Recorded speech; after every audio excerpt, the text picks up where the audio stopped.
Guitar tips, just the tips, just for you. Guitar tips.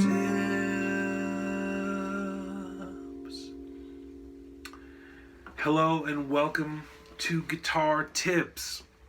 My name is Adam Levy. This is my weekly video blog series. You probably know that already if you are here. I'm going to cut to the chase this week. This is part 7 of a 7-part series on the melodic minor scale and its modes. We're calling it Let's Demystify the Melodic Minor Scale. And let's, shall we? This is part 7, so it's the 7th mode. The 7th mode. Very mysterious mode. It takes a little bit of you have to think about it a certain way for it to make any sense at all. So let's start with B flat melodic minor as our parent scale. So B flat melodic minor, B flat, C, D flat, E flat, F, G, A, and B flat. So that's B flat, that's root, that's the 2, C, D flat, that's the minor third, 4, that's E flat, F is the 5, G is the 6, it's a natural 6th, natural 7, major 7 you could call it, that's A, and then we're back home. So the 7th mode would be 1, 2, 3, 4, 5, 6, 7, would be those same notes starting on A. That's how modes work. If we say the third mode of whatever scale, so let's say we're using the same scale. The third mode means exact same notes, just starting on the third note of whatever scale, whatever parent scale we're talking about, and then considering that as a new root. In this case, we're talking about the 7th mode. So we're going to start on A and play that same series of notes. A, B flat, C, D flat, E flat, F, G, A. And I'll put a low A down so you can hear what that sounds like. So what's going on there? We've got, relative to A now, we've got the root, the flat 9, the sharp 9, and then D flat, and harmonically you can think of as C sharp. So we've got the major third right next to that sharp 9, and then the flat 9 right next to the root, and then E flat, which from A is a flat 5, and then F, which from A is a flat 13, and then G, which is the flat 7, or that's what we need to make an A7 chord. Really, we need A, C sharp, and G. So it's an A7 chord that's got flat 9, sharp 9, flat 13, flat 5, super altered. People will call this the altered dominant scale. People will call this the Superlocrian scale. So we will say A Superlocrian or A altered dominant. And it's one of the things that is confusing about it is that if you were to just harmonize the B flat melodic minor scale in triads and just go up, you get B minor, B flat minor, C minor, D flat augmented, E flat major, F major, G diminished, and A diminished. And then we'd be back home at B flat minor. So even though as we harmonize the scale, and this would be true if we did it in 4-part chords with 7th as well, when you get to that 7th chord, as you go up, it's in 3-part harmony, it's A diminished, or in 4-part harmony, it's A minor 7 flat 5 or A half diminished. So how did we get from this to a dominant chord? And it's really through this kind of pivotal point of calling the D flat, that's part of the B flat minor scale, calling it a C sharp, and that really changes everything. So it's a bit of a trick, I guess, or something. But once you think of it that way, you get all these tensions, and then that very altered A7 chord is going to resolve nicely to D minor. So if we were playing a 2-5-1 in D minor, it's E half diminished A7. That A7 would be a great place to play this scale. And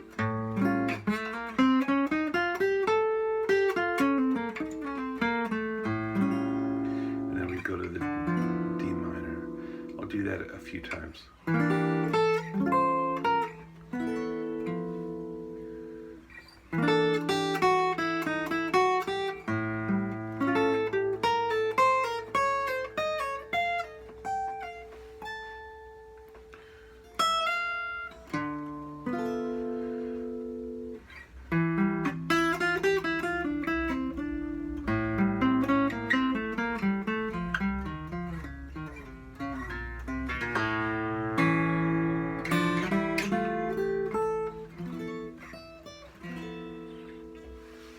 So improvising with it brings up one of the points that I wanted to mention, which is that it's about making melodic choices, and melodic choices are important whether you're improvising melodies or even just playing chord voicings. The top note of the chord voicing is a melody, whether you intend it to be or not. So when you play a minor 2-5-1, there's a melody there, whether you intend it to be or not. So when you grab your chord, really think up from the top note down rather than from the bottom note up, as we so often do. And that's when you're thinking from the top note down, or the melody down, that's where you can really get some of these juicy notes. So I'll start with an E minor 7 flat 5.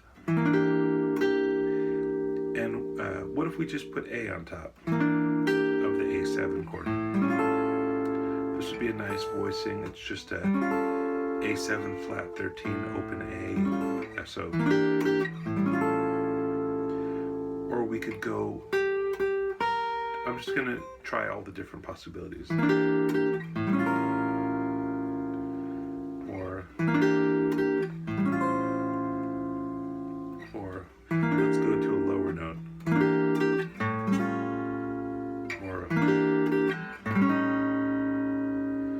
So those are all some of the juicy notes that we can get by applying this scale in a harmonic way, by building chords from this scale. We've got the flat 9 on A, the sharp 9, the flat 13, and the flat 5. And you can also, of course, combine those in your voicings. You could have flat 9 and flat 5, or flat 9 and flat 13, or sharp 9, flat 5, whatever suits your fancy. But really, the top note is going to make a difference. So sometimes it's cool to practice.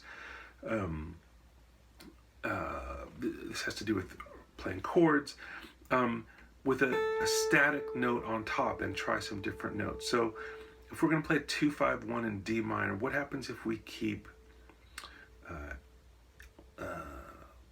G on top of all of that? So we can go.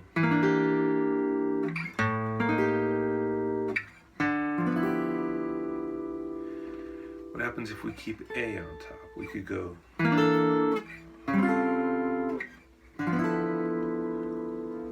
What happens if we keep B flat on top?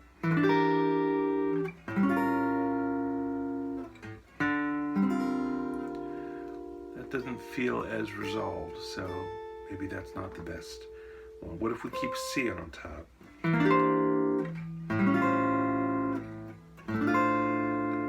That's pretty good. And I think those are just the notes we can get. We can't keep E on top of all of the chords because that's not going to work on our A7 altered. Do we try D? Let's see.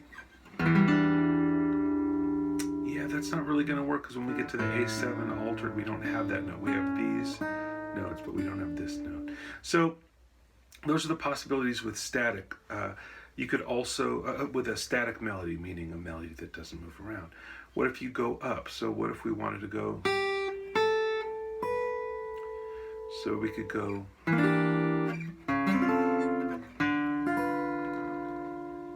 what if we wanted to go A, C, E? We could go,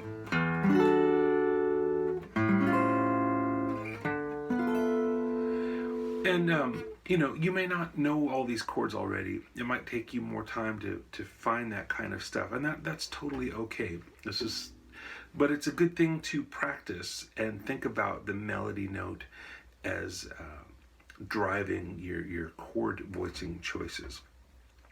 And that leads me to the last little thing that I wanted to talk about relative to all these melodic minor, well, at least all the dominant aspects, because we've looked at a few different modes that can be applied to dominant chords. So how do you know which one to use? You could use the, you know, we saw there's a Lydian dominant sound.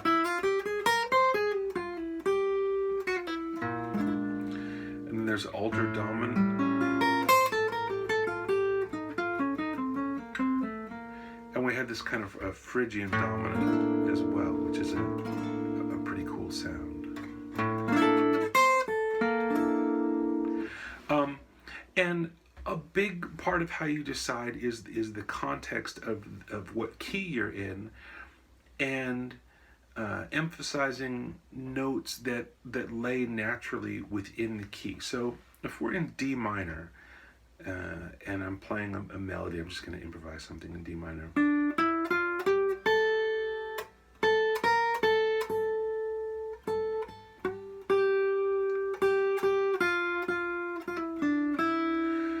So when I get to that E note, if I wanted to play a dominant chord, Lydian dominant feels like a good chord quality to put on a B flat chord there.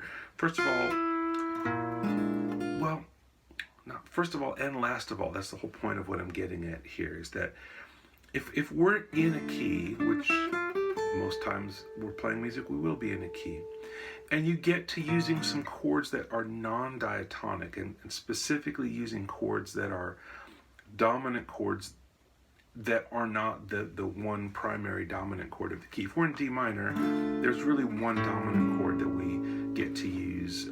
If we're being really strict, there's the 1, 5, and 1. But of course, if you play jazz tunes, you know that it's not uncommon to see a B flat dominant chord in the key of D minor. So if that's the chord, which scale do we use? Are we going to use B flat super Locrian? Or are we going to use B flat Lydian dominant?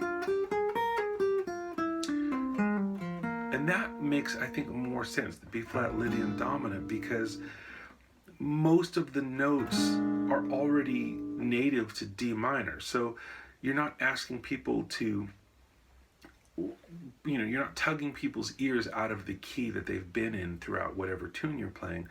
You're going to want to use notes that are native. So D, that's the third of the B flat. E is the sharp 11, but it's right there in D minor, so that makes sense. F makes sense. That's the fifth of a B flat chord, and it's the third of D minor. G is the 13th of B flat dominant, and it's the 4th on the D minor. The A flat, we have to just kind of fudge it. That's not part of D minor, but it's very much integral to a B flat 7 chord.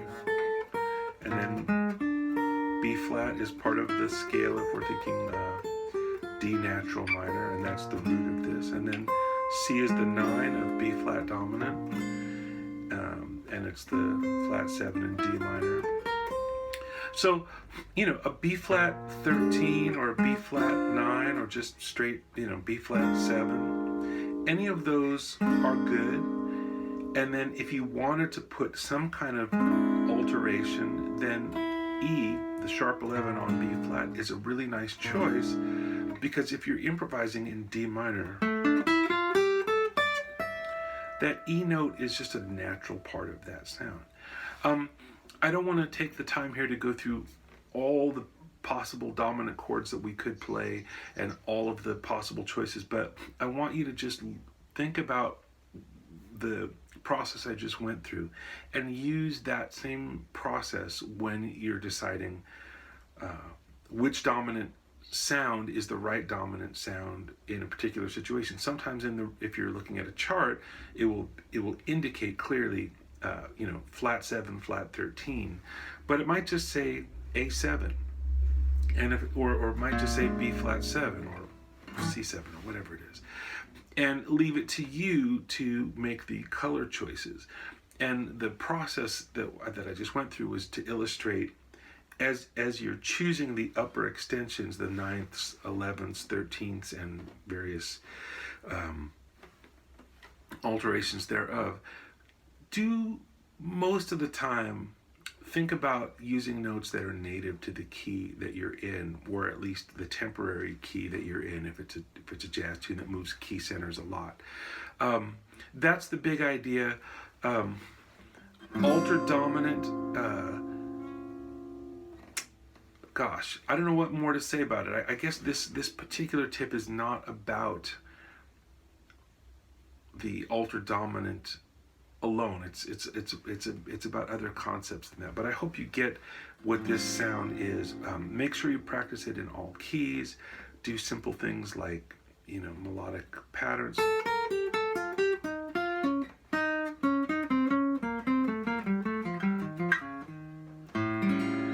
Make sure you try bigger kinds of intervals.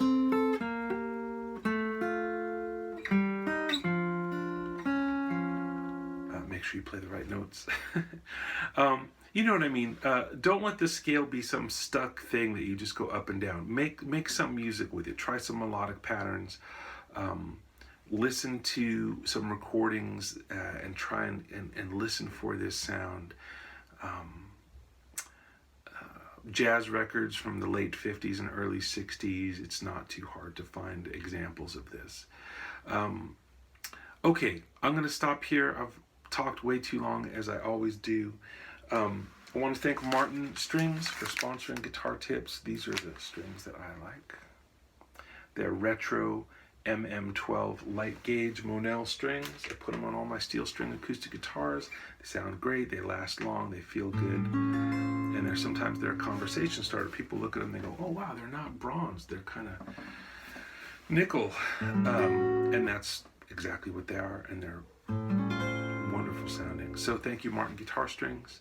Thank you for tuning in. If you want to buy stuff, there's some links down below. I've got t-shirts for sale, Guitar Tips t-shirts. I've got music on Bandcamp. I've got video courses on TrueFire and Alfred. If you want to support this series, that's what you can do. Buy some stuff. I appreciate it. Until next week, stay tuned and take good care.